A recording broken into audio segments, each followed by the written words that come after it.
Blog Talk Radio. It's Monday night,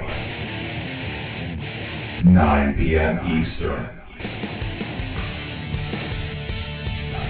on the Blog Talk Radio Network.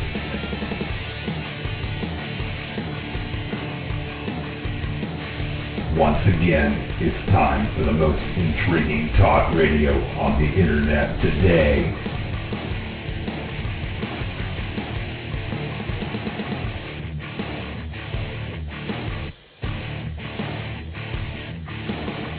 This is Sasquatch Radio. Breaking news and information from around the world. Interviews with men and women investigating the mystery. The latest high-tech equipment. Cutting-edge research techniques. And amazing discoveries. Real-life people sharing real-life encounters. The director and founder of Sasquatch Watch, Virginia. Here is your host, Billy Willard. Something is out there in the dark, watching, waiting. It's time to unleash the beast. This is Sasquatch Watch Radio. All right, hello everyone, and welcome to another episode of Sasquatch Watch Radio. Today is Monday, February 15th, 2010. I am your host, Billy Willard, and please welcome my co-host, Mr. Mike Killen. How you doing tonight, Mike? Hey, Billy. I'm doing just fine. More importantly, the question is, how are you doing tonight? Well, I'm starting to get my voice back. I'm doing a whole lot better. I usually get something this time of the year anyway, and this time I let it go a little bit too long, and that's why it turned to pneumonia.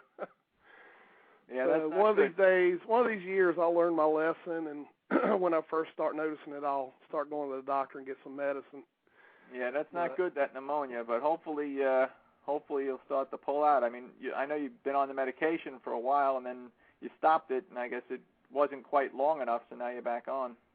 Well, I tell you, I don't think it was because of where I ran out of medicine. Honestly, I think it was because I helped my parents move, and I'm at the end of this stuff, kind of recovering, and everything moves from your chest kind of up into your throat, and I think I just did too much. I was helping them move, and I was picking up heavy stuff, putting it into a U-Haul truck, and was going all day long over the weekend, and I think that's what did it. I mean, I literally had to just lay down. I couldn't do any more. So. Yeah, you kind of wore yourself out, overdid it a bit, huh? Yeah, I think that's what happened. So it's nobody's fault but my own. But I felt bad because my parents didn't have too much help, and that's what we're supposed to do. But I guess it wasn't a good idea. But anyway, well, hopefully that was a good one, Cryptic. That's a good one.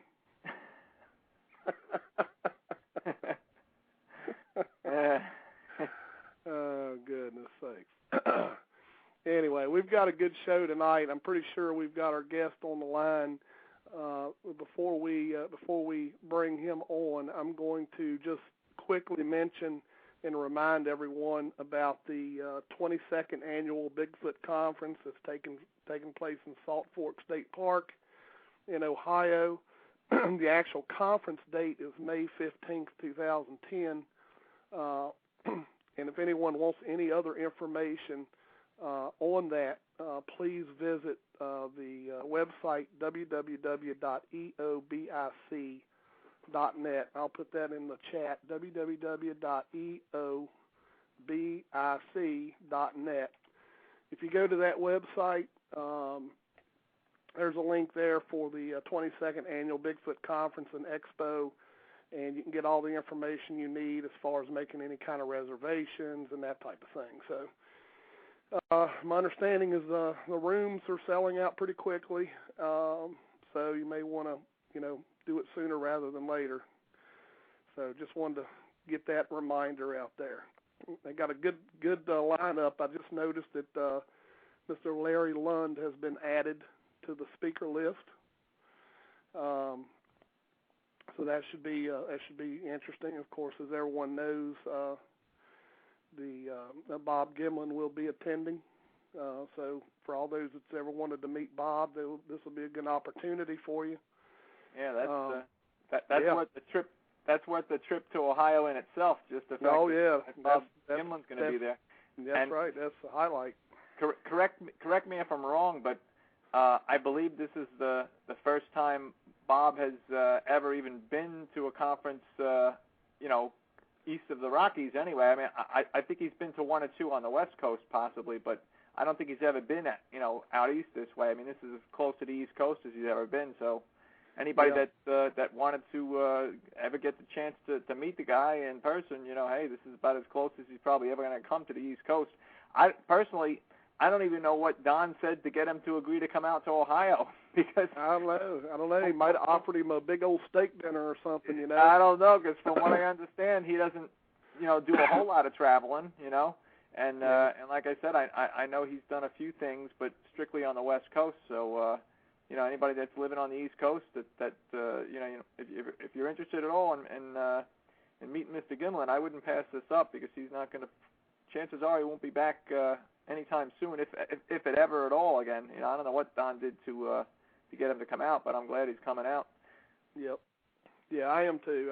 He's a good guy. I got to meet him up in Yakima, and he's just so fun to talk to. He really is. Yeah. So, anyone who wants to come in early, of course, they're going to have like a little meet and greet. Hopefully, Bob will be there by then for the meet and greet on Friday night, which typically is going to occur between like 6 and 7 o'clock on Friday night, the day before the conference. That'll give you more of an opportunity to maybe have some one-on-one, time with Bob and really be able to talk to him. So try not to miss that. Yeah, Kite, Bob Gimlin might be related to Bruce if he likes it. I don't know. He probably can't eat as many 32-ounce steaks as Bruce can. So. Yeah. Well, I don't know that anybody can eat as much steak as Bruce can. I mean, that's, I'll make certain that Don's got some strong chairs again this year. We don't want any kind of collapses. Yeah. Get Bruce the reinforced chair. That's right. Then he won't have to hold back, and he won't have to worry about that third or fourth hot dog he has. Yeah, that's right. So. He can treat himself. All right, we're gonna get him worked up if he's on here and hears us. So I don't think he's on yet. He'll listen to the archive and he'll say something. Yeah. I don't see him in the chat room, so not yet, anyways. And folks, I apologize for anybody that's probably having some trouble logging in. The servers, apparently the servers keep resetting, because I keep getting a restart notice on the switchboard, which tells me they're having some problems tonight. So I apologize for anybody that's having trouble getting in. They must be having one of their days. So. Yeah, I had trouble getting in. I only just got logged in just a couple of minutes before the show came on live. You know, I had a heck of a time tonight getting on. I had to keep putting in the password and the username a bunch of times, and you know, it was acting up, I could tell. Yep. Well, I'm gonna start going through some of these calls. We got a list here. Let's find out which one is our guest tonight. Who do we have at the 304 area code? Hi, Billy. It's Nancy. I just called in to listen. All right. We'll put you on mute. Thank you. Yeah, I was going to say 304 is Nancy. Yep, and the other one's Skype, so that's probably not a good idea. Yeah. Let's see. Who do we have at 302 area code? That's me, Buddy Watchman. There's our guest. How you doing, buddy? All right. How about you? I'm doing a whole lot better. That's all I can say. I was on the phone with the network host for my website because I wanted to get it up before I came on as your guest, and yeah. I don't know if they solved the problem or not, but I missed the beginning of the show. I hear another voice. Is that Mike? That would be me. How are you? Hey, great. How are you, Mike? All right. Good to have you with us tonight. Good to be with you. All right. Well, we're glad that you was able to come on the show. Of course, Bill Dringinnis is the one who offered a suggestion to get you on the show, and I saw why after I had read a little bit about your book. Yeah, I think quoted on the cover. Oh, yeah. Well, yeah, that's true, too. Mm-hmm.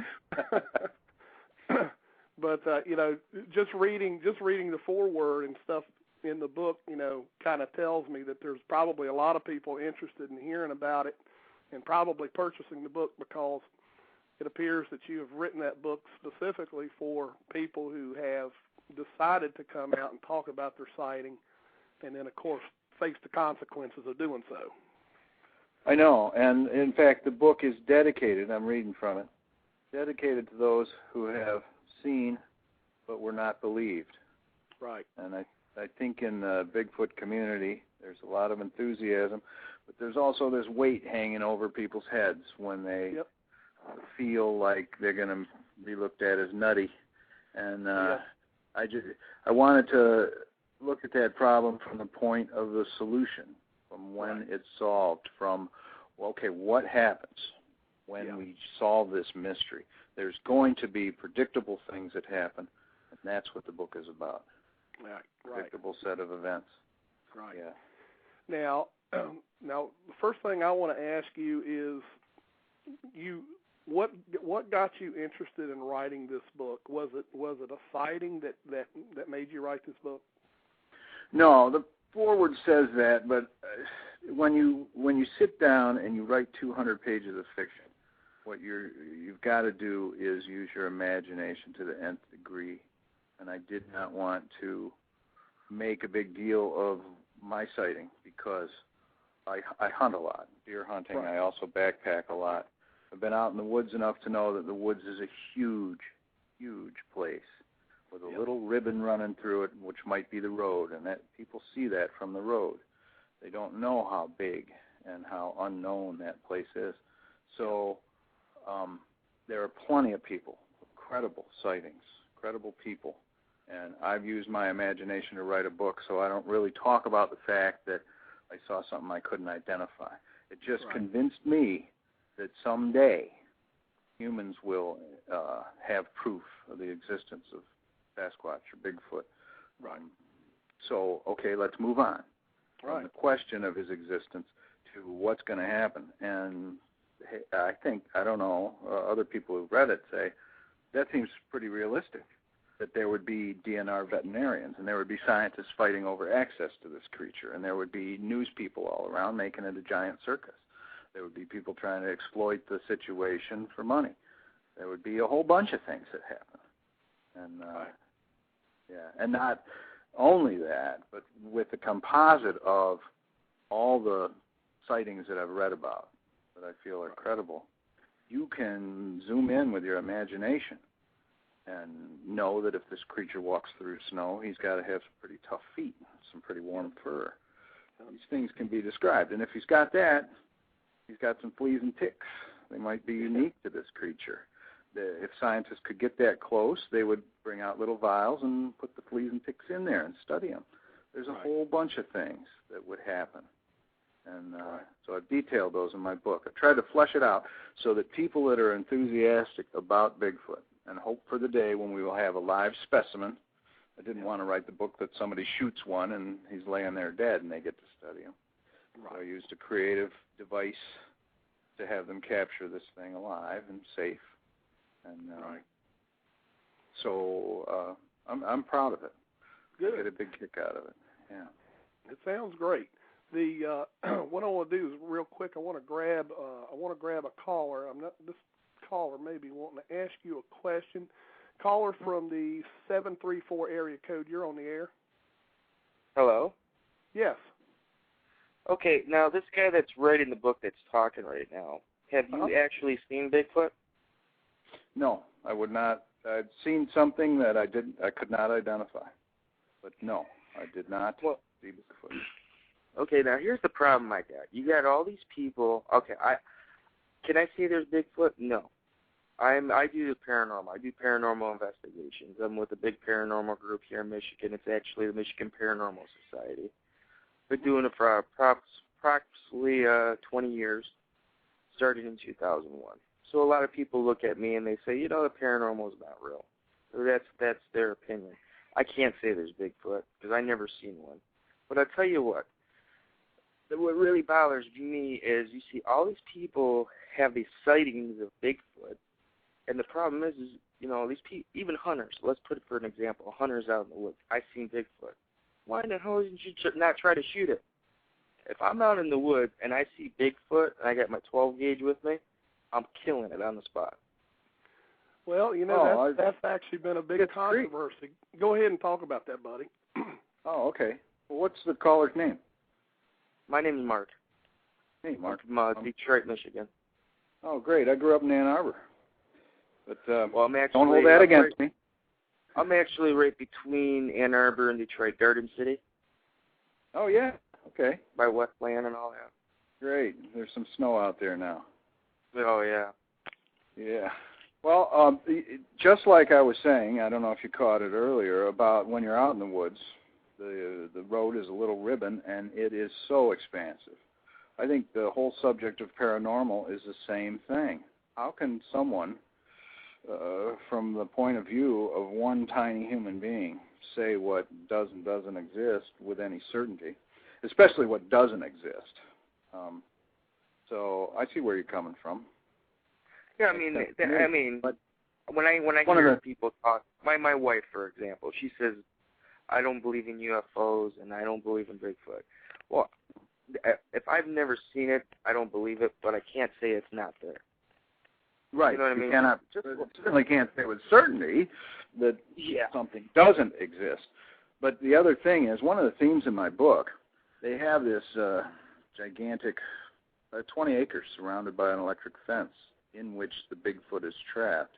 They have to post guards because there would be wackos that would come out with a gun just to shoot the creature, just for the thought of shooting it. But most hunters, they've had a hunter safety course, and they know the gigantic danger of a firearm shooting at something you don't know what it is, and people get killed. Well, correctly. I mean, even if you have a shotgun, you got to be within a certain amount of range, anyways. I go hunting. I'm really into big hunting here up in northern Michigan, the whitetail hunting season. I also do bow season all the time. Anytime you have a shotgun or a bow, you got to be within 20, 30 yards of whatever you're shooting at. Definitely. And but if all honesty, I'll be truthful. If I'm out in the woods gun hunting and seems to be, I don't care if it looks like a gorilla standing up on its tall legs. I'm popping it. Well, let me tell you what's what if somebody was in a suit? You know what? You know the reason why I would, because I'll be rich. I'll be on Oprah. No, I don't want to be on Oprah. Honestly, you know what? Honestly, if I seen something like that, I would probably let it go, and then I would try to explain it. I mean, I agree with you. Let's say if you did see something like that, I mean, because you hear stories of it, you see it on TV and that. You don't know if that's the only one in existence. I mean, I really wouldn't shoot it. I'd probably let it go and then try to explain, and everyone thinks I was nuts. But right, but is the controversy that big a deal that you have to take a shot at something? What if it is Bigfoot, a beautiful, mysterious, powerful creature, and you killed it because you want to go on Oprah? Come on, there's better things than going on Oprah. I was telling my wife what I would do if I seen it, but if I think it, honestly, because you even hear like hunters being out there and actually seeing it, I don't think I would pull the trigger. I think it's because it looks too humanoid. I think that's the reason no one's ever taken a shot at it. I mean, all the hunters talk about that. It looks so human, Right. Now, if you're from Ann Arbor, now you ever heard of it's the Fowlerville area? Yes, Fowlerville. Yeah, I think back in I actually read an article because I lived out there in Fowlerville, and it was back in the 80s when I lived out there, and there's actually, believe it or not, they had it in newspapers. I don't know if you would have to go to the library and research it, but there's the Fowlerville Police Department police officers they had it in the paper that they actually seen, and it come to be out about Bigfoot. And they there was a bunch of sightings. Yeah, there's a bunch of sightings back in the 80s. Wow. The early 80s. Well, like about 83, between 83 and 85. Yeah, and police officers, you've got the credibility there. I mean, yeah. it's really strange that they have not been able to come up with a creature, dead or alive, because there are so many credible sightings. And I think with the advent of trail cameras and the internet where you can report your sightings, I think we're coming to a head here, and this mystery will be solved in the next few years. That's true. And but you think about... Oh, go ahead, I'm sorry. No, I was listening to you. Well, like what Jane Goodall said, that almost certainly there is an undiscovered North American primate. She's an expert on primates. She spent her whole life in the jungles, hanging out with the chimpanzees. So if someone with that much credibility says this and knows nature that well, I think we're looking at a mystery that will be solved. We certainly can't cut out. Go ahead, I'm sorry.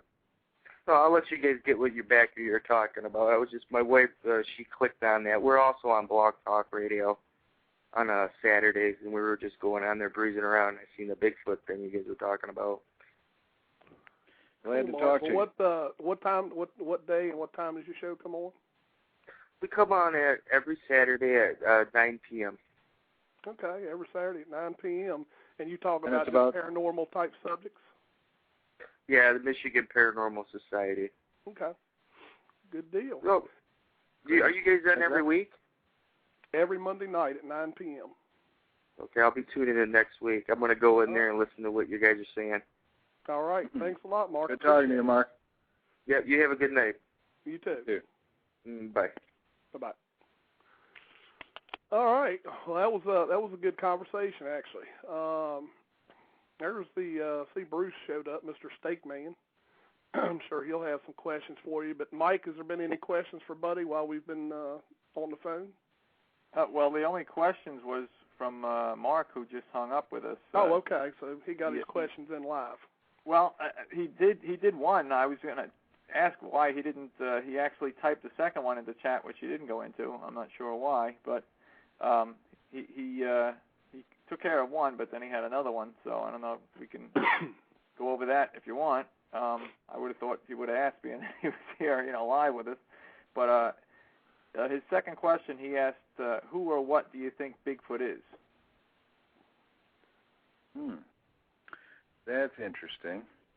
I think it's an undiscovered North American primate, and there has to be enough to be a breeding population.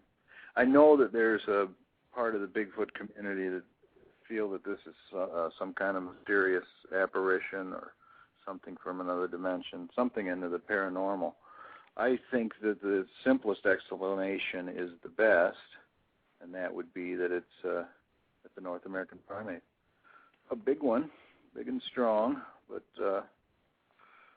somehow related to man and monkey and gorilla. Yep. What do you guys think? Well, I've often said that I'm on the fence. One of my theories is the one that you just explained, and my other theory is that it is some type of a undiscovered human species, whether it be some type of unknown Native American tribe of some sort of people, or something that was already native here before we even settled on the continent. Right. So I could go either way with it, but I agree with you. I think keeping it simple is definitely the most logical thing to do until we can prove what we got. Right. But the paranormal gains credibility in my mind by the fact that with all these sightings, we don't have a body. We don't have. Right. Well, I guess the hair samples. And the trace evidence that we've got would negate that. I don't know. It's really tricky. It's a marvelous puzzle. That's why tricky. But I took the book and said, all right, well, that question is answered. Right. We have one of these creatures to study. Now what happens? Right. And there are a lot of suppositions that we could make that have got to be pretty close to reality. Right.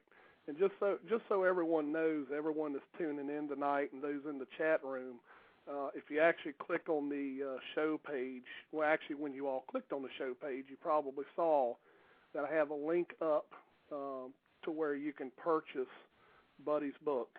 So it's right on the front of the show page. That link will continue to be there even when the show is archived and you click on the show.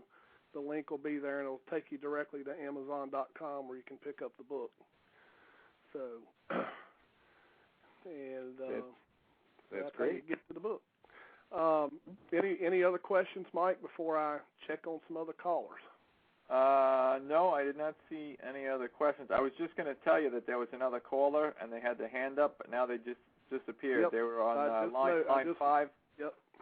Yeah, they just vanished, so I don't know. But maybe they'll call back. But, yeah, I did not see any other questions.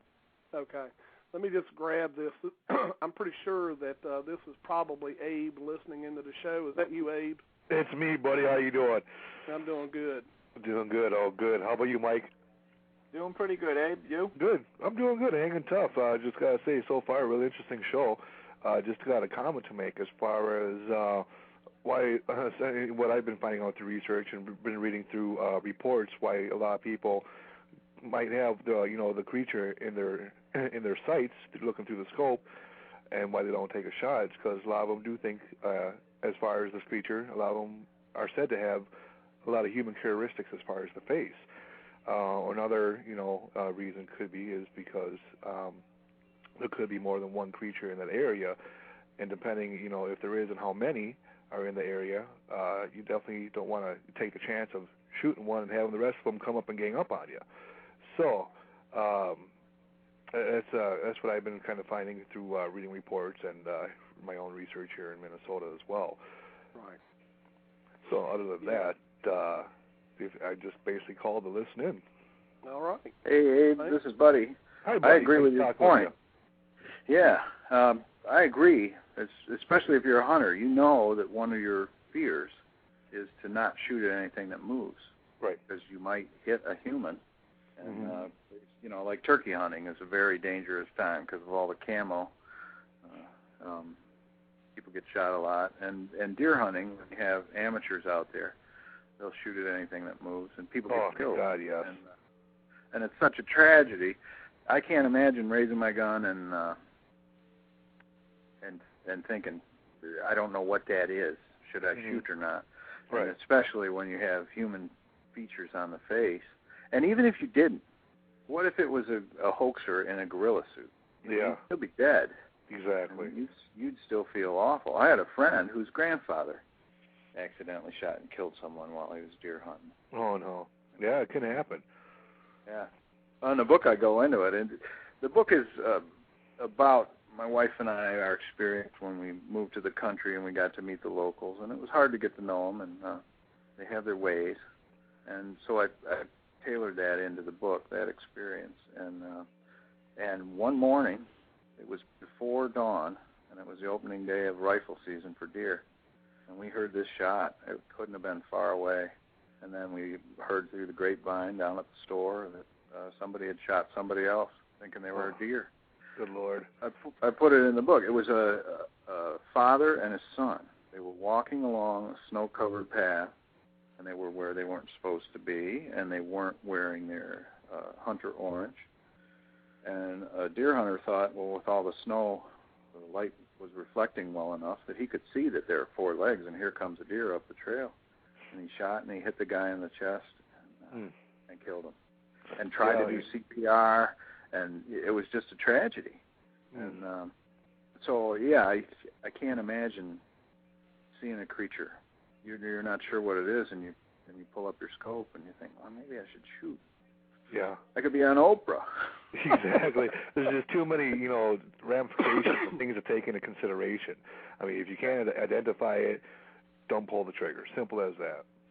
And also, I would expect that if I was running around as a hoaxer in a gorilla suit during deer season, somebody would take a shot at me. You'd just be crazy to do something like that. Yeah, I totally agree with you, buddy. 100%. Yeah. All right, Abe, thanks for calling in. Hey, thank you guys for taking my call, buddy. It was nice talking to you. Billy, good to see you're getting to feel better. And Mike, nice talking with you as well. All right, Abe, thanks. Take care. You too. Bye-bye. All right, we got the callers calling in. I tell you, buddy, you drawing a crowd. Let's see here. We got a caller from the 734 area code. You're on the air. Hello. Yes. Okay, I have a question. Okay. With everyone believing and seeing sightings of this Bigfoot, like, what actually do you think it is? I'll take a stab at that. All right. I think it's an undiscovered North American primate, which is what Jane Goodall says. She hung out in Africa studying the chimpanzees for 30 years. Because of the size of the wilderness in North America right now, most people live in cities, so they don't realize. They don't get out there hunting and backpacking. They don't realize just how big the forest is, how much space there is where no people go. And so that's what I think it is. But it could be something from the paranormal. That's the other point I was making when I spoke with Mark, that, hey, you know, we can say with certainty about what is, but we certainly can't rule things out. We can't do that. But the world is too big. With the whole paranormal thing, I find that concept very, very unfounded. I mean, there are pictures and there are actual documentation of paranormal existence. That's why I don't think that seeing these vague pictures of Bigfoot 35 feet away or, you know, glimpses through the trees, that this could be explained as paranormal. Right. And I favor the other explanation, which would be a North American primate undiscovered. But I can't rule out paranormal, just like other people that are skeptical about the existence of Bigfoot at all, given the size of the wilderness, could rule out, no, we know there's no Bigfoot. Well, you don't know that because you haven't been to every square inch of the forest, and you don't know that some paranormal things do not exist because we don't understand these other dimensions. I don't know if you know anything about string theory, but mathematicians, the math that describes string theory tells us about the dimensions that we understand. And there are at least 7 other dimensions that we don't know anything about. They just show up in these equations. We know they exist, but we don't know anything about them. So how do you know about these other 7 dimensions that exist? Where's the proof of those? Oh, mathematicians have proof, which is way beyond my intelligence. That's what they tell me. So, yeah, the world is a huge, fascinating place. And you're getting into the area that a lot of people from the paranormal community and the Bigfoot community and the overlappers get into, which is fascinating themselves with the controversy over whether or not this creature exists. And my book is, that problem has been solved. Let's imagine for a minute that one of these creatures has somehow been captured, somehow able to study it alive. Now what happens? What do we discover? What goofy things do people do? They're going to act in predictable ways. The press is going to swarm like it's a Michael Jackson event.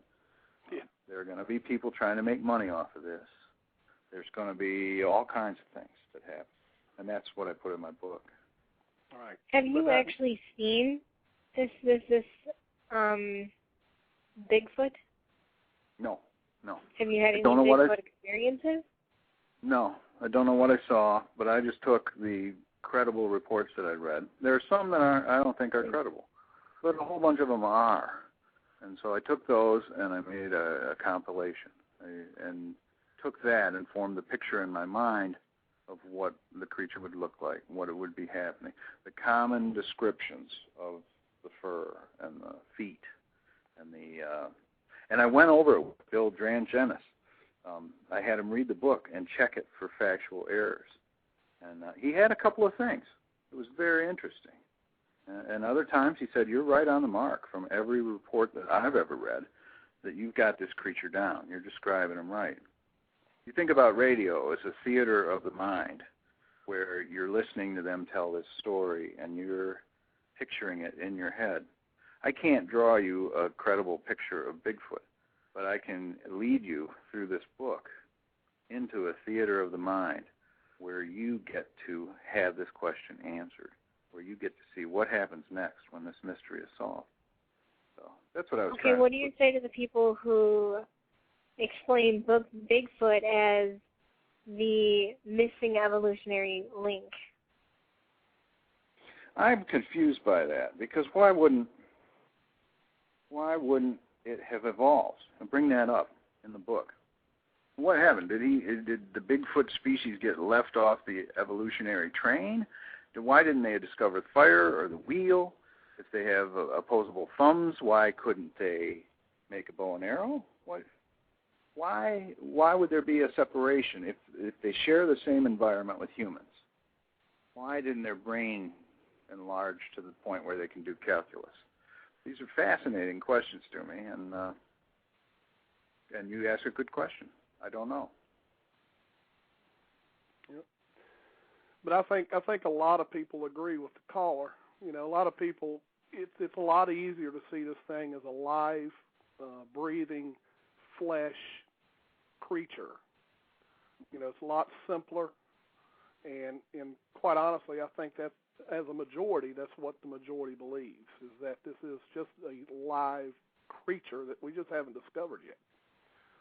Well, why is it so elusive? Why is it so afraid to basically come out and, be among people?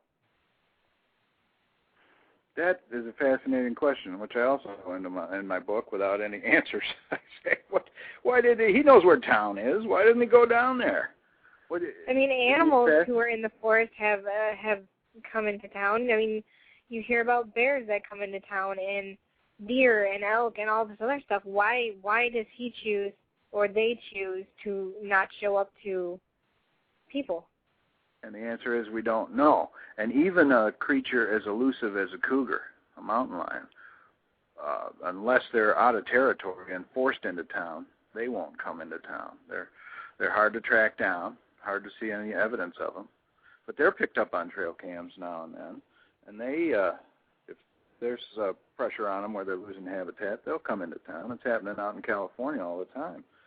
So I don't know why. I know there are creatures in Africa that are so elusive that the natives had told Westerners about them, and it took 7,500 years before we actually got a photograph of one.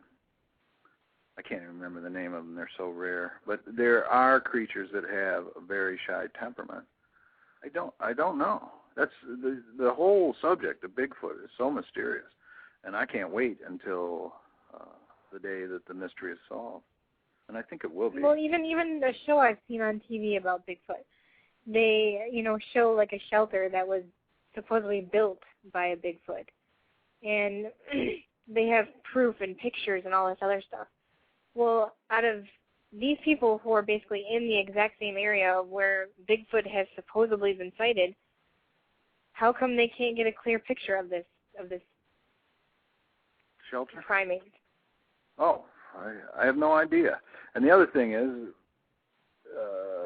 the fact that some of the evidence is picked up nocturnally. The forest is a completely different world when you're out there in the dark. We don't have night vision, and your world closes in around you, and every noise is a mystery, and it's a much more threatening place. I admire these researchers, Bigfoot researchers, that'll go out in the middle of the night running around. That's the time when Buddy is in his tent. Well, that's with his knife under his pillow. That's the time when stuff happens, buddy. Yeah. the wee hours. That's when you got to be out if you hope to see or hear something, or at least awake anyway. Not. Yeah. Well, that's not how I wrote the story. That's not when I spent time in the woods. So I'll stay out there in my tent or camping, but I usually, hunting takes place at dawn or dusk. And now, all these accounts that you have of Bigfoot, do you find these people credible? Some of them, yeah. I believe that Bigfoot exists, and I believe very much so. That the people that have the guts to come forward after a sighting and say, "This is what I saw," and just suffer the slings and arrows of public opinion saying, "Oh, you're a redneck kook." That's why I dedicated the book to those who have seen but were not believed. It just seems so unfair to me if they're telling the truth and they're bold enough to stand up and say it. You basically said you saw something, but you don't know what it is, correct? Right. That's correct. I would not go so far as to say I saw Bigfoot, but I know what bears look like.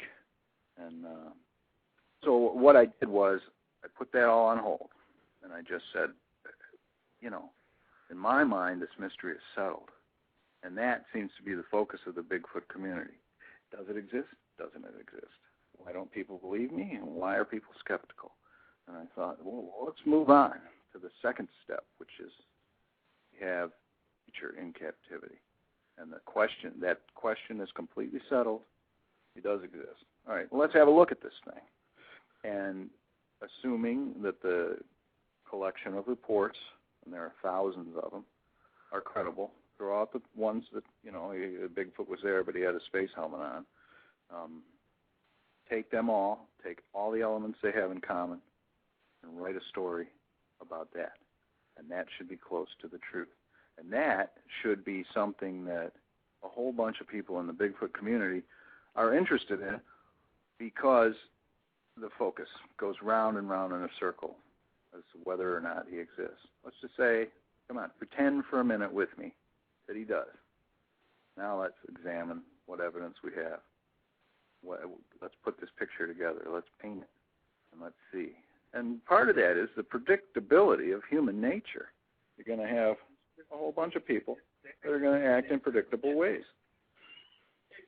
Oh. All right. Well, thanks so much for calling in and asking those great questions. Yeah. Okay. Thank you. Uh-huh. Bye. All right. And, Mike, before I grab this other caller, do you have any questions waiting there? Yeah, we do. We actually have two questions that were just typed in the last few minutes here. Okay. Let's see. The first question is from Dizzy Bear, HCP, in chat, and he or she, not sure, but the chat user says, Buddy, what about Hawkins, I'm assuming county, because it just says Hawkins CO, Bigfoot. Maybe Hawkins County? Or Hawkins, Colorado? Maybe that's the town of Colorado. I don't know. He's asking Buddy about Hawkins CO, Bigfoot. I'm drawing a complete blank. Okay, Yeah. I can Google it. I'm online right now. Yeah, I'm not sure what they meant by that either, but that's what they typed. Hawkins CO? That's what it says. Hawkins CO, yep. Getting the maybe map. Maybe they'll elaborate on it now that they've heard you ask the question. Yeah. Yeah. Well, if they're, let me see if they're still in chat. Yeah, maybe they will give us some more of a clarification. Yeah, I still see them listed in chat. So with Dizzy Bear, yeah, if you're listening, if you're at your computer, if you want to elaborate on that. All right. What's the next question, and then I'll give it that caller. All right. Next question was from Bill Green, and he wants to know if the guest is researching anything in his home state. Any new sightings, reports, or anything. No. I didn't have much. I never gave much thought to Bigfoot or the existence of him until I had that strange sighting, and then I got really interested in Monster Quest, the Patterson-Gimlin film, and I remember that from when I was a kid. I think I saw it on TV once. It wasn't like you could go online and watch it over and over and over again, or watch a stabilized version. And I thought, I don't know what to make of this. And but I didn't have a choice to say yes, I believe, no, I don't. And then later on in my life, I thought, this is fascinating. And you look at the other creatures that have been discovered, particularly over in the Philippines and stuff, New Guinea, where they just come up with creature after creature after creature. I think nature is so big and powerful and mysterious and amazing, and that's why I go out in the woods. It's not to shoot deer. That's my cover story.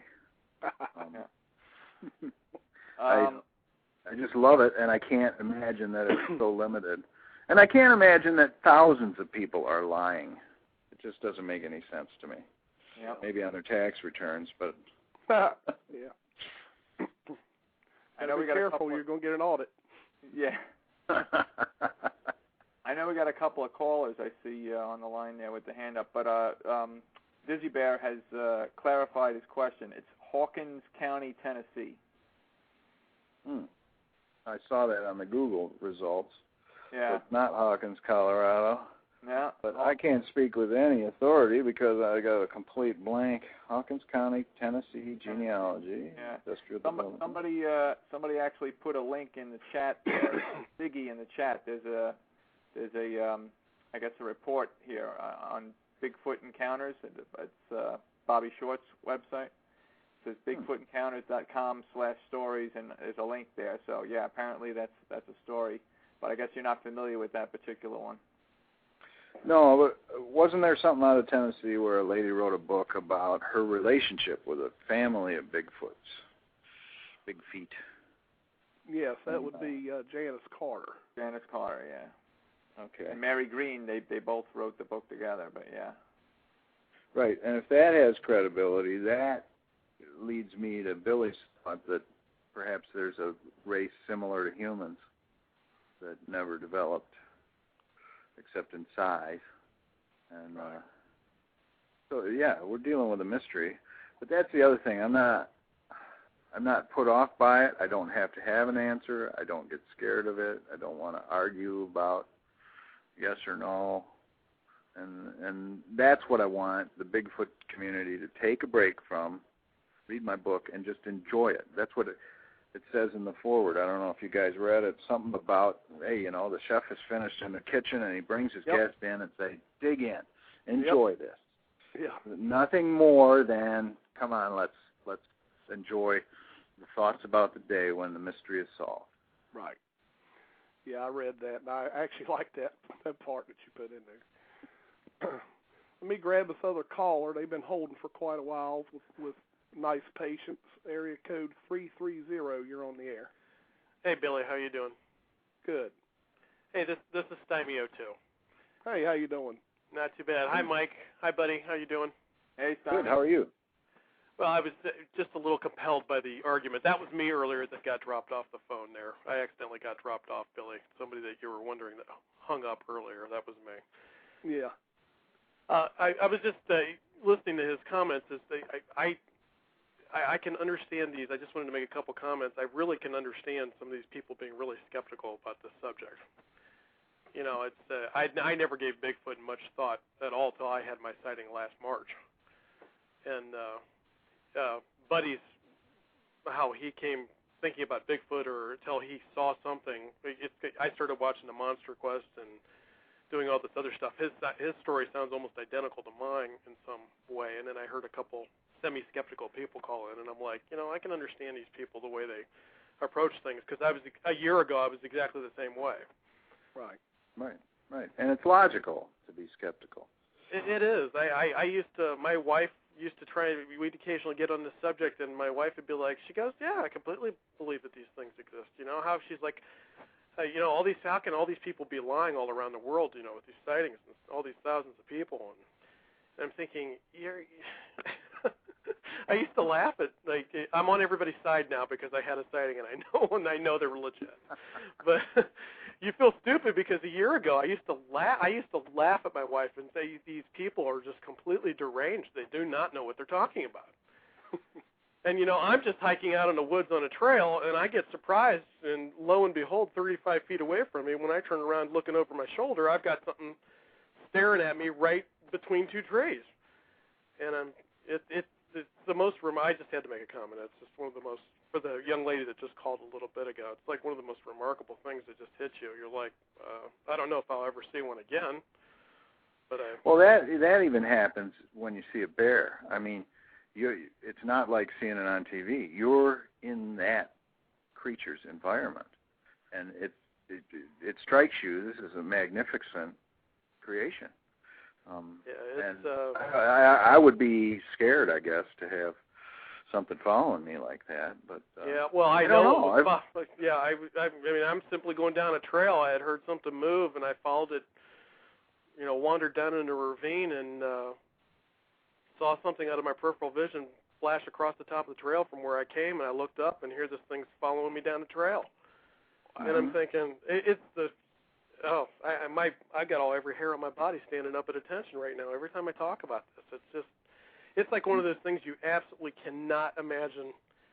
It just puts you in hysterics and I can understand, but you know, a year ago when it happened, it's just amazing. You know, I was so skeptical. I'm thinking, there's no way something like this. And people don't realize I've been hiking for 8 years everywhere in western PA and Ohio you can possibly think of. And I told my wife, I'm like, you can't imagine I never ran into one of these things before. I've gone on every trail you can think of. I mean, I would go 9-10 miles at a time, you know, every day when we go camping and stuff. And you're like, how did I not run into one of these creatures someplace before?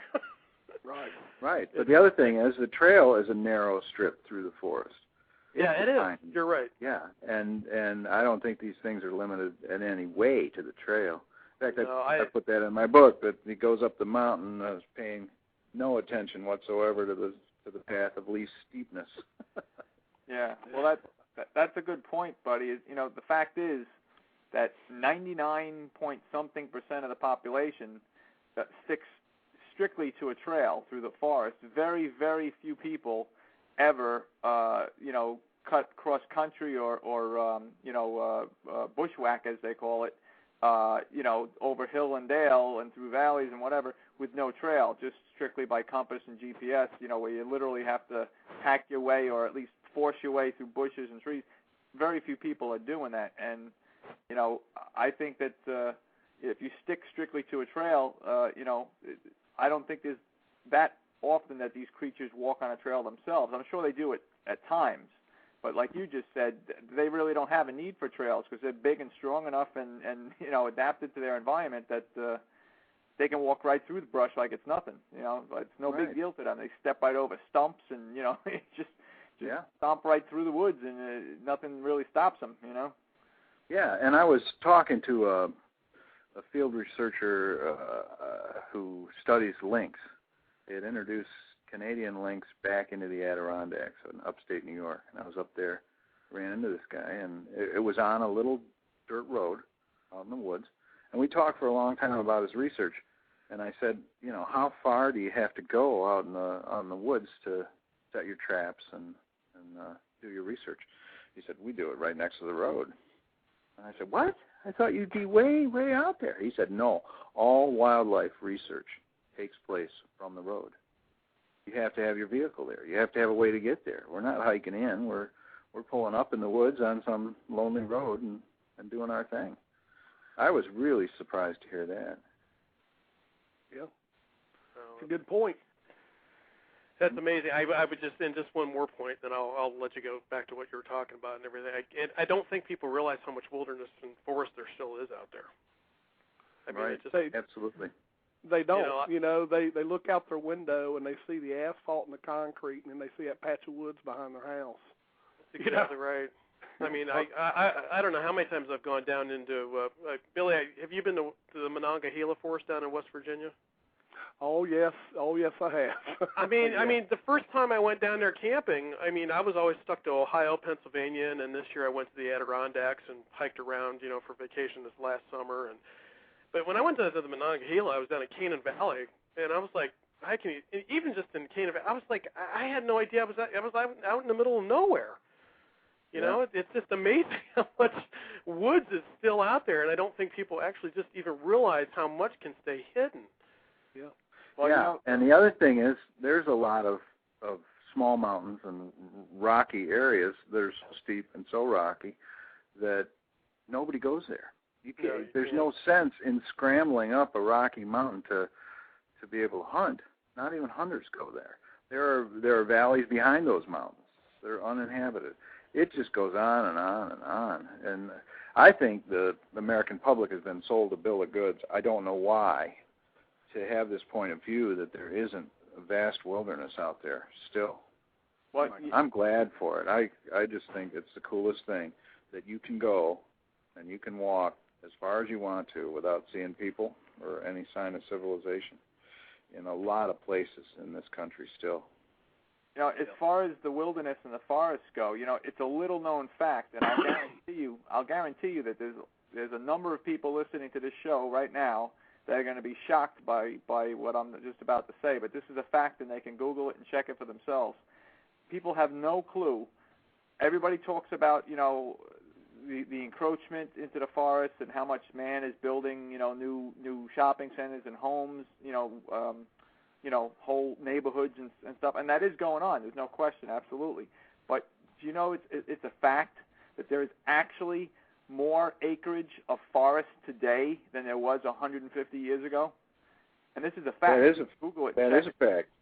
And let me read you the first paragraph from Chapter 1 of the Friends of Bigfoot Social Club. It says, I wrote this, "It would surprise most people to learn that the total U.S. land area taken up by urbanization, including cities and roads, is 5%. That leaves lots of farmland, wetland, woodland, and open spaces. There is still plenty of wilderness, plenty of space in which to elude humans. I find this fact comforting." That's how the book opens. And it's a fact most people don't know. In fact, somebody read my book and wrote me a letter and said, "I dispute your fact in your first paragraph." Yeah, well, you know why the reason that is because in the last, you know, century or so, people started to wise up to the fact that if they kept just literally clear-cutting whole huge areas and not, you know, reforesting the areas, you would have no forest left. So in the last probably 100 years, 75 years, whatever it was, when they finally got a clue to that, they started to, you know, plant a lot of trees for all the ones they were cutting down, and that, you know, it just took off from there. You know, the different trees just keep growing and growing. So there's actually more forest today than there was 150 years ago, with all the building and all the tree farms and the deforestation that has taken place. They've planted so many that there's actually more total acreage now than there was, and a lot of people are blown away by that fact when I let them know. And I've told several people that just looked at me and didn't believe me, like you said. They're like, "Can't be," you know. But it is. Yeah. It's a fact. And well, that's what had happened at Skyline Drive. They had logged all that 100 years ago, and it was just devastated. And then now it's a beautiful forest again. Yeah. I was hiking on the Appalachian Trail near Tennessee, and I had this 20-year-old trail guide, and it says, all right, you get to the top of the next mountain, and you're going to have a beautiful overlook, and it had a little diagram of what mountain tops you could see in the distance. I thought, all right, it's worth humping up this hill, and I'm going to get to the top, and I can't wait. Well, they quit cutting the trees so that the overlook is clear, so that you can see. And I get to the top, and I didn't know that I was at the top of a mountain. It was still trees all around me. It was so frustrating. If I was in charge of the trails, I would make sure somebody got out there with a chainsaw and cut 5 trees down so the hikers could have their view. It's I can see where the forest has increased from 150 years ago. Yeah. Definitely. That's for sure. All right, Mike, is there any questions before I grab some callers? We did have another question from Dizzy Bear. Okay. He was asking, or he or she says, Buddy, what's a bipedal humanoid? I guess a humanoid that walks on 2 feet. But other than that, I don't know. I might be a bipedal humanoid. I think I would consider myself a biped humanoid. Yeah. Look, I forgot to mute my phone again. Yeah. I tell you what, I'm going to learn my lesson one of these days. Especially with that ringtone. Nah, come on now. Give the man some credit. He was the king of pop. He was. Let me grab this. Let me try to grab this caller from the 612 area code. You're on the air. Hey, Billy. This is Corey up here in Minneapolis. How are you? I'm doing good, Corey. How about you? Good. I'm glad you guys were talking about the forest and how much we have. It's almost ridiculous how much forest is left out there. And if anyone's ever been through, like, the Cascade Mountains, it's endless. It's like, 4 or 5 states long, and then it goes into British Columbia. So, there's a lot of wilderness out there. And I actually know another fact that we have more wilderness in North America than in Africa. Wow. Yeah. So, and people can Google that one too. So, and then, what? I said that's some good information. Yeah. So, there's a whole different world out there that no one even sees. And actually, like what I've heard before, that 125 years ago, there were more people in the woods because there were frontiersmen and gold rush, miners. We don't have that anymore. We just go out there and, pitch a tent and make a fire and tell stories and leave. So. Yeah, but you know what? We have a lot of writings of all those frontiermen and all those people that were in the woods that described seeing hairy, giant-looking men. Yep, you're right. Because they were out there. Yep. Yeah. So. And going back for a second on the whole thing about how much forest we still have, because he just brought it up.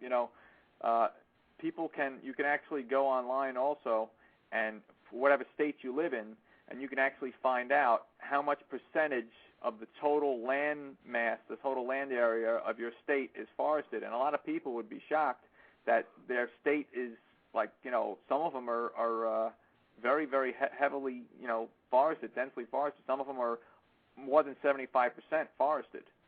There's a couple of states that are like between 80 and 90%. That's a lot of forest. Oh yeah, you go up here in Minnesota up towards the Boundary Waters and up by Ely and there, and it's all forest. I mean, there's very few roads, and if it isn't a lake, it's a forest.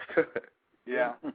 I mean, I know for a fact, I've checked out New York, that's where I'm from, and even with all of New York City and even with, a lot of lower New York State, how built up it is, how many big cities and, the infrastructure and the bridges and the highways and everything, New York is still over, I think it's 62 or 64% forested. Wow. And to me, with all how much built up it is, especially down in the lower portion of the state, I'm down here in Long Island. I'm right near New York City, so we're as built up as you can get. And to still have 60-something% of the state, the land size forested, that's still a lot, I think. And you go to some places like Maine, and it's like 90-something%, So. Yeah. Yeah. Well, I'm not sure the exact. Go ahead. Go ahead. Oh, I saw another fact that I don't quite know if this is right on or not, but if you took the total population of Manhattan, or if you spread out a lot, something like that, there'd be like 15 people in New York. If you took the population of Manhattan, which is probably close to 10 million, a million. Mm-hmm. Well, not Manhattan alone, but New York City. That if you spread it out over Alaska, there'd be 15 people for the size of Manhattan. Oh, you divided the people by the square mile. Right. Oh, you're talking people per square mile, you're saying. Like population density per square mile. Mm-hmm. Yeah. So that's pretty amazing. I think we got the idea that we were running out of space because we were around cities, or we still are, where development just keeps spreading out and spreading out. It's affecting that area that's already urbanized, suburbanized, and that doesn't have any bearing on how much wilderness there is in other places where there aren't cities. So I think everybody got the idea. I certainly did until I heard that fact about 5% urbanization, including cities and roads. I always thought that, hey, we're running out of space. But then my eyes contradicted that idea because I would go out there in the woods and see just how far it goes. Right. I just get a well, big good talking to you guys. Good talking to you, Corey. Yeah, thanks. All right. Warm. Have a good. Oh yeah. Thanks. Bye. Bye. All right, Mike. I don't know if you're looking at the switchboard or not, but is that 304 number? Is that Nancy? I believe it is.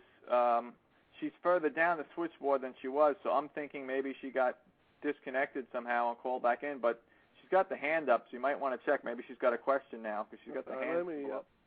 But she's further down the switchboard, so I'm thinking she got bumped off or called back. All right, 304. Is this Nancy or is this another caller? No, this is Nancy. Okay. No, actually, I did have a comment on the roadside researching, like he said, setting the traps and everything. You hear so much, like my sighting, my husband and I had, we were driving down the road at a state park, and we had our sighting of one standing off the side of the road on the hillside there.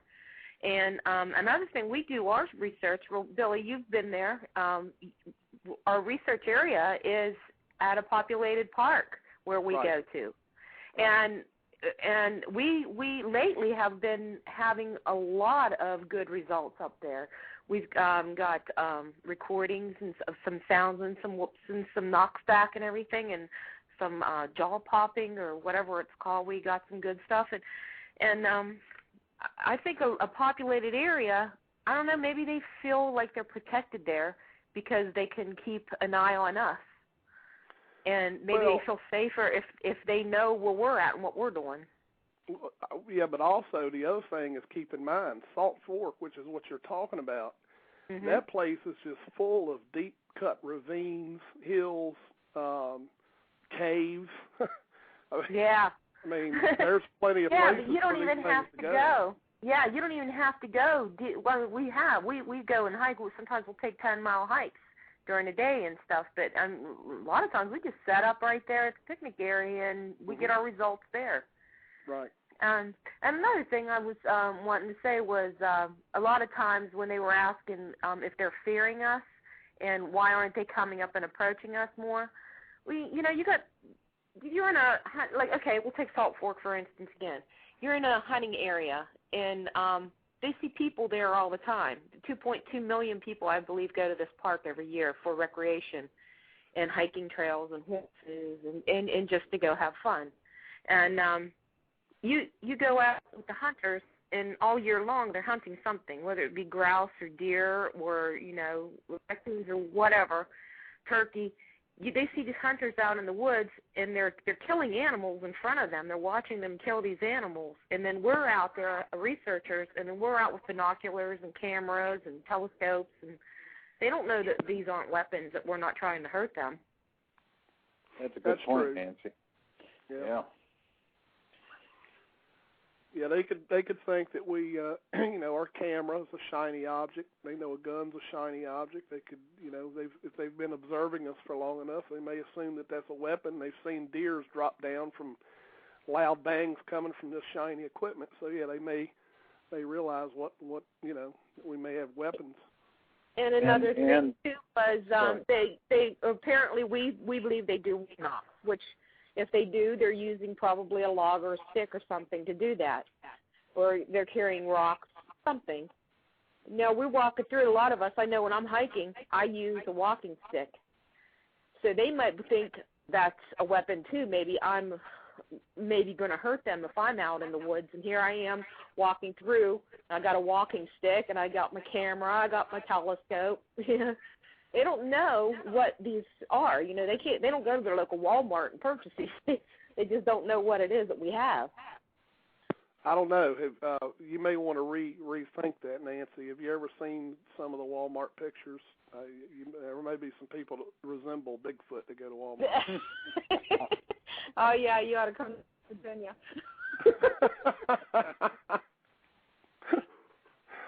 Oh, gosh. Well, that's good, though. Man. I'm glad you was able to add those comments. But go ahead. I wanted to say thank you for taking my questions. Oh, you're welcome. I'm glad you called in, Nancy. Okay, thank you. It's a good show tonight. Thanks.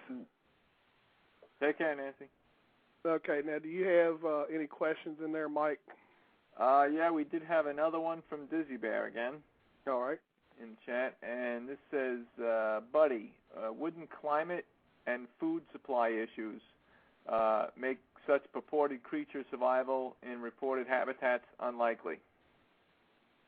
Well, when I fleshed out my story, I brought in the fact that he would need a lot of protein. The Bigfoot would eat a lot. And what's the most protein in the forest? At least from a deer hunter's point of view, that's deer. And if you look at the population of the deer, they're getting hit by cars all the time, and they're eating everybody's shrubs in neighborhoods. So I don't think it's too far of a stretch of the imagination to say that Bigfoot's primary food source would be deer. He'd have an easy way to bring him down, and with an opposable thumb, that would probably be a rock. Well aimed. He's got all day and all night to practice, so it's not too implausible. That's a fairly silent weapon, probably a good stalker, and probably eat a whole deer in one sitting. If the creature weighs 400 to 800 pounds, and a deer goes about 100 pounds, maybe 200 pounds if he's a really big one, and just like other large carnivores, you'd probably eat the guts and probably eat them first because they have the most moisture in them. So there's a lot of things I think about, and then I put into the story in the book, behavior of the creature that they can discover because it's in relative captivity in a 20-acre holding pen, so they can see what happens. In fact, they have a big deer drive and send a whole bunch of deer through the main gate, get them in there to make sure that the Bigfoot has enough to eat. So it's a pretty interesting story. I don't know what else a creature of that size would feed on in the environment that they're usually found. It's interesting because the sightings say a riparian environment. They're usually down by some river somewhere. Right. I don't know why. I was just going to say that they certainly would feed on fish if they could get them out of a creek or a pond or a river, a lake. Yeah. There's been reports of them doing that. Right. Not only that, these things know that every living being has to have water, so the perfect place to be is somewhere near a water supply. Right, yeah. Set up an ambush there. Yep. That makes sense. That's why the story unfolded the way it did when I wrote this book. You have to follow the trail of logic. You have to stay on that trail. And you can speculate here and there, but first thing is imagine we've caught one of these things. Okay, now let's zoom in. Let's see what happens. And that's why I think it should be fun for Bigfoot believers to read it, or even skeptics, just to say, hey, this seems like it's the truth. Seems like this makes sense. And Buddy has taken these details and filled them in for us, painted the picture. Right. So, Mike, any other questions before I start asking my own? I did not see any since the last one I asked, no. All right. Do you have any questions, Mike, before I start? No. Okay. My question, Buddy, is, do you think this creature is going to be discovered in our lifetime? Yes, absolutely. I do, because of the advent of technology. The reports that are coming through the Internet that makes it so easy to report your sighting. The level of detail that we can get, and the coordination of what time of year, all these things can lead us to where to look. And there's so much enthusiasm generated by field researchers, and now they have the technology of trail cameras and night vision. And you think of what Bill Drangenis has. There's a whole laboratory. Right. And there are a whole bunch of other people doing the same type of thing. What is that device he's got that he invented? That would be the I Gotcha system. Yeah. See, things like these are going to lead us to incontrovertible evidence. I believe, yeah. The answer to your question is yes. Yeah, and I think Bill, the great ideas that Bill came up with, when he designed the I Gotcha system is, after all the years of research that he's done, he realizes that there has to be some type of issue as to why the conventional game camera systems and things are not getting these pictures. And I think he's done the right thing because he's designed a piece of equipment that doesn't emit any sound. What is the possibilities that these creatures have an extraordinary sense of hearing? Especially if they're as evasive as they want to be. Right. They can not be seen if they don't want to be seen. And the other thing is, when you're out in the woods and you can hear a four-wheeler coming from 2 miles away, you got plenty of time to split the scene if you want to, or just crouch down and be unobserved. And the same thing what Nancy was saying about the rifles, somebody carrying a gun or some type of weapon or something that looks like a weapon. When you hear one of those things go off in the still silence of the forest, it's so loud. Amazing. So you hear a squeak inside of a trail cam? Yeah, I think Bill's on the right track.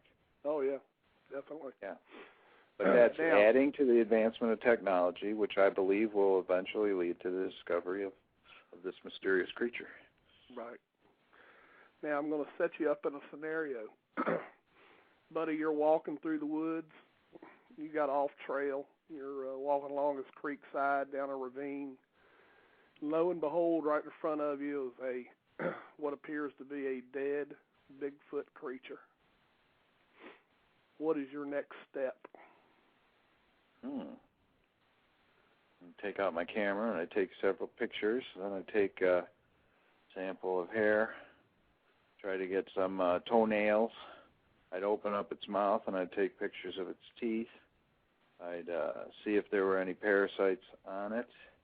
I would try to determine the cause of death. And then, reluctantly, I would leave and go get somebody from the DNR and bring them back to the site. Yeah. But I would try to gather every bit of evidence that I could before I left the scene, and that would include physical samples. Right. Yeah, I don't think, unless you're a pretty stout man, I've never met you, but I don't think you'll be dragging it out. No, I hadn't even thought of it. I've dragged a few deer, and you gut them first so they weigh less. I'm not going to gut a Bigfoot. I wouldn't touch it. I would like to have, toenails or whatever. Yeah, right. It'd just be fascinating, and I would be so fearful that something would happen, and I'd get back there and be pointing to the spot on the ground where it was. I should have taken a picture. Yep. And the whole time that you're collecting your evidence, you're going to be looking over your shoulder, too. That too. But you think if there were some other of the species around, their companion has died, well, why did they leave them there? I think they'd be gone. I don't know. That's another thing. What if they're social creatures and they bury their dead? Right. Yeah. Yeah, everything. I think that we, the more you think about the whole subject, the more questions you actually raised. That's interesting because I was glad I wrote the book on a computer because I had to keep expanding. I'd go back to a part where I'm talking about when the DNR vets are examining the anesthetized Bigfoot. Right. And then I'd think of other details and I'd add them in there. And then I ran it by Bill to make sure that I wasn't, I'm not as expert as he is. And I wanted the book to be an authentic treat for the people, You think about a movie like Master and Commander or Amadeus, and you look at the level of detail they've gone to bring you into that and bring that world alive. And that's what I was trying to do.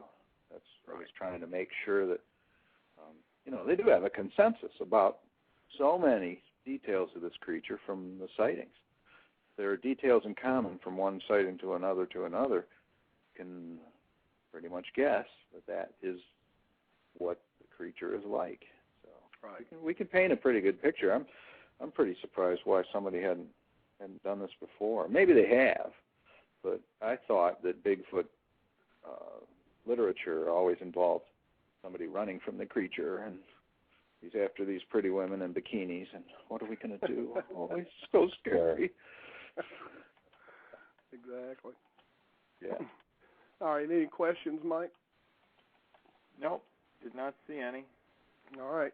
Just a reminder for everyone, we've only got about 10 minutes left of the show, so if you've got that, if you've been holding back on asking that question, feel free to call in. The phone number is 347-237-5070. I'll repeat it. It's 347-237-5070. Don't be afraid to call in and ask a question. Or, of course, you can put it in the chat room, put it in all capital letters so that Mike will catch it. It's hard to catch it sometimes when you got, 45 people in the chat talking all at the same time. Makes it a little difficult. So, Billy, did you put the link to where they could buy the book on your website? I think you mentioned that before. Yes, right. It's right on the front of the show page, which all the listeners can actually see. If they scroll all the way to the top, right where the title of the radio show is, they'll see there's actually a picture icon of your book. And all they have to do is click on the picture, and it'll take them right straight to the site where they can buy it. All right. Can I post this radio show on my website? You most certainly can. Okay, I'm going to do that. My website is www.friendsofbigfootsocialclub.com. Friends of Bigfoot Social Club. Club.com. I just put it in the chat room so that everybody can look at it. Okay, good. But I was late calling you to be your guest because I was on with a web provider because for some reason the site is unavailable right now. I said, it's kind of an important day, guys. But they assured me that they assured me that it'll be up within 24 hours. So if you check that link again, it'll be up, and it's got a few passages from the book if you're interested. Took some of the good parts, a description of the Bigfoot when he's anesthetized, and some silly stuff about arrowheads and the locals, and it's a work I'm pretty proud of. I think the reader will enjoy it. That's what I was trying for, is to respect the people that believe that there is this creature, right, and respect the locals, and have fun with it all, and fill in the details that we know are common to all these sightings. Right. Yeah. Right. Any questions in there, Mike? Yeah, we just had one more from Grasshopper, or Grasshopper, I guess. Guys, spelled with a Z. He says in chat, question, what's he think of Mike Green's thermal video? And I'm not sure if our guest is familiar with the thermal video he's speaking of. Do you know what Dean No. The thermal video? Is it on YouTube? Yes. Yeah, I believe it is. Yeah. Well, I haven't seen it. I've seen a lot on YouTube, but I don't remember Mike Green. Thermal. Hang on, I'm Googling it right now. I can give him an answer. Thermal. Yeah, that's he is actually he's a BFRO member, and they he had taken a thermal imager with him at a site and had gotten that. A lot of people have seen it, and what do you guys think of it? Well, I mean, it definitely appears to be something bipedal. I really can't make a lot out of it. I love the internet. I'm watching it now. I'm watching Mike Green's video as you talk. So go ahead. Right. You talk, and then I'll tell you what I think. The first thing that I notice, And I learned a lot of this from someone who knows a lot about thermals. Mm-hmm. Is I don't know if you've noticed this yet, but if you notice, all the trees seem to be just about as white as the subject, which could indicate that the settings on the thermal is wrong. Which means it looks to me like they're birch trees, aren't they? Yeah, I think so. They got white bark. Oh. Well, also what I'm saying is the settings on the thermal imager, we don't know what those settings are. Right. And without knowing those settings, if those were humans out there with clothing, if the settings are not right on the thermal, we wouldn't be able to tell if they were humans with just clothing on. Right. It's a lot of Bill Guinness has, and again, just like you went to Bill for information, I get a lot of information from Bill, and Bill is the utmost authority on any kind of thermal imaging. Right. And, the settings are one of the most important things and important factors that you have to know about those thermal imagers, because it can completely throw you off if you don't have the settings right. So that makes sense. It's such a delicate thing to pick up a difference in temperature between tree bark and it's right. Weird to look at this video. It looks like it could be a bear sitting there.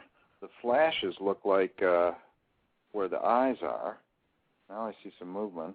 I thought that, oh no, I'm thinking infrared, where it puts out an infrared beam and then whatever's reflected back. Right, yeah, and the thermal doesn't put out an infrared beam. Right, it just absorbs whatever heat is there. But you right. can imagine how delicate it would be to tell the difference between 5 degrees, 10 degrees, and pick it up and put it in a visual form. Right. Yeah, what do you guys think? Because they say bipedal, I don't see anything standing up in this video. It looks like the one subject seems to be rather tall if you look at it, because you see two subjects there, and there's one part of it there that looks like it's fairly tall, which would appear that it's standing up. Mm-hmm. There's also a point in time where they seem to shrink, almost as if they're trying to get cover and they're trying to stay low. Right. But, I mean, other than that, you really can't make anything out of it. Right. And that's the thing with a lot of the evidence. You can say, well, could be. Right. Could be. But it's not definitive. It's not something with, hey, we got it. The mystery is solved. Right. But that's the thing. They're going to come back with some evidence. Yep. Because that's what they're out there for. Yeah, and exactly. That's the thing. The people have set a goal. The people that are enthusiastic about solving this mystery have really started to kick in with their efforts. And I encourage them, because I think it's not all for naught. It's going to happen. And there's already a lot of progress. Oh, yeah. It's definitely more people out there today. We've got the age of the Internet where you can get instant information. So there's a lot more people involved today than there was just 10 years ago, really. Oh, sure. So, yeah, eventually someone's going to run into something, and it's going to be big. It is, Billy? and that's. Hey, Billy, I just wanted to give you a heads up. We're down to about 1 minute on the show. Oh, wow. Well, you're right. You're right, Mike. And we did have a last-minute question about a minute or two. Spin Dave typed a last-minute question in there, so I don't know if you want to, save that if we're going to go a couple of minutes over time here, into the archive, or what you want to do. But what I'll do real quickly before in case we go off live, the first thing we want to do is I want to thank everyone for tuning in tonight. We appreciate you guys, and we hope you'll join us next Monday night at 9 p.m., because next week we're going to have Brian Brown, as everybody knows as Bipto, who is the founder of the Bigfoot Forums. We're going to have him on the show next week, so just want to let everybody know that before we go off the air. I'll be listening. Now, go ahead and ask that question, Mike. And guys, if we go off live, which I assume we will here in about 30 seconds, we're going to be in the archives as long as Buddy doesn't have to leave right away. No, I'll hang around. Okay. Go ahead, Mike. So Spin Dave can listen to the archives for his answer because I'm just about going to get the question out and the show's going to cut off live. So, Spin Dave, you'll have to listen to the archive. His question says, do you think that it would be appropriate to pass legislation that would make it manslaughter to kill a Bigfoot on the basis that it is not known whether it is human unless we study its DNA further? And then he goes on to say, this legislation would acknowledge that we do not know enough about this animal to hunt it, and that the excuse that I did not know the animal was human is not a defense. I think that it's probably a good idea, although I think government's already too big and butting into so many things. But the idea that we have to kill one of these creatures to prove some kind of argument is it's kind of a cheap way out. When we've got the internet and we've got all these sightings and we've got all this information coordinated and we've got the technology developing and enthusiasm growing and all these people going out and looking, and then some guy shoots one? I mean, and do we have to pass a law to, I mean, it's pretty tricky. I just think if the Bigfoot community is pretty united, the idea that it certainly would be a faux pas to drag a dead Bigfoot into town. Not the way we want to conduct the research. No, not at all. No, just to be able to rub it in the face of skeptics, and they're not going to suddenly, they might be confronted with the truth that these things exist, but they're not suddenly going to be your friend because you're right and they're wrong. They're still going to be obnoxious. Right, you're right. Now, did anybody, mentioning that, did anybody notice on the news today? I saw it when I got on the computer first thing this morning. I get these news alerts, and they just discovered an elusive type of leopard with a game camera. That hasn't been pictured like ever. Wow. That when you look at the picture, you can see why the thing is so elusive. I mean, it literally looks like the habitat that it lives in. The colors and the patterns on this thing make it blend into the woods so well you can hardly see it. This is amazing. So. Yeah, that's what puzzles me, that a Bigfoot would show itself. It doesn't have to, and it's usually very shy. Yeah. And the thing about them being attracted to the voices of children, they got to come check it out. That to me is a puzzle. There's so many mysteries, and it's also, if you're going to make stuff up, why would you make up a crazy fact like that? Right. Right. There's a whole bunch of crazy facts. I agree. Well, Mike, was there any other questions, or did we pretty much finish it up? That was the last question that I saw. Let me just scroll all the way down to the bottom now and make sure nobody just typed one in just now. But nope. A lot of good questions. I really enjoyed the show. I'm glad you guys had me on. It was great, and I knew it was going to be a great show after reading a little bit of your book, and just want to let you know thank you for sending me that, and I'm going to continue reading it because I enjoy it. Good. One of the people that's one of the characters is based on, his dad read the book. I ran into him at a yard sale. I said, "How'd you like the book?" And he said, "Got to the last page and I threw it across the road." So when you get to the last page, you might know what I'm talking about. Threw it across the road. That's funny. I was going to go pick it up because I didn't want my book laying on the side of the road. It was too late. It wasn't there. Oh, gosh. Well, somebody else probably picked it up and enjoyed it. Well, I hope so. That's why I wrote it. I want people to enjoy it.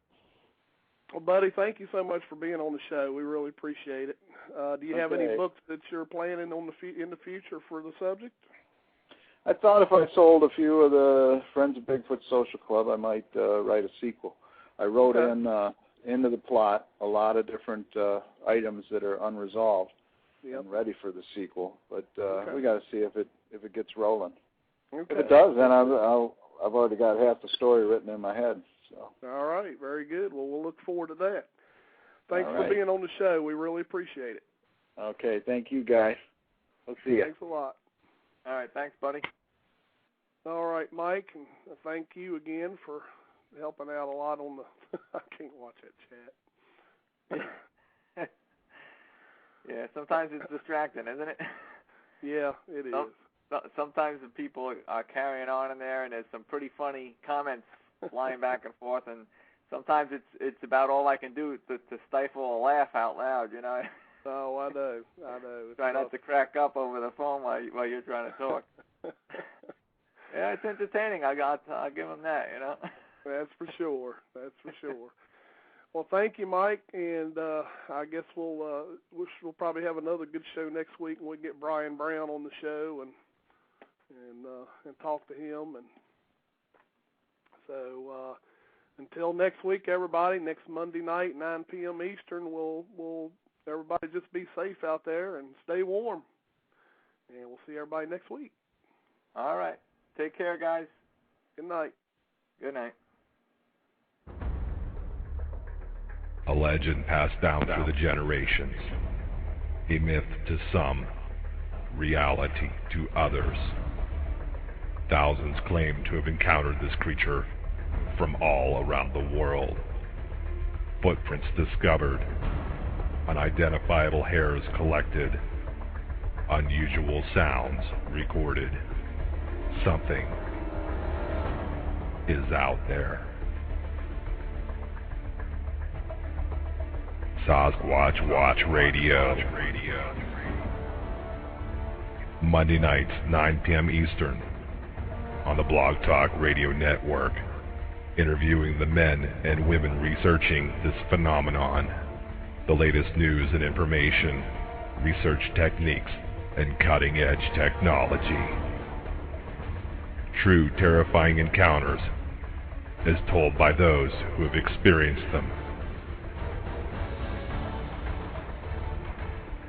Monday nights, 9 p.m. Eastern, on the Blog Talk Radio Network. Your host, Billy Willard of Sasquatch Watch of Virginia, brings you the most riveting discussions on the internet today. blogtalkradio.com/Sasquatch Watch Radio. Monday nights, 9 p.m. Eastern, Sasquatch Watch Radio. The truth is out there. Welcome to Sasquatch Watch Radio.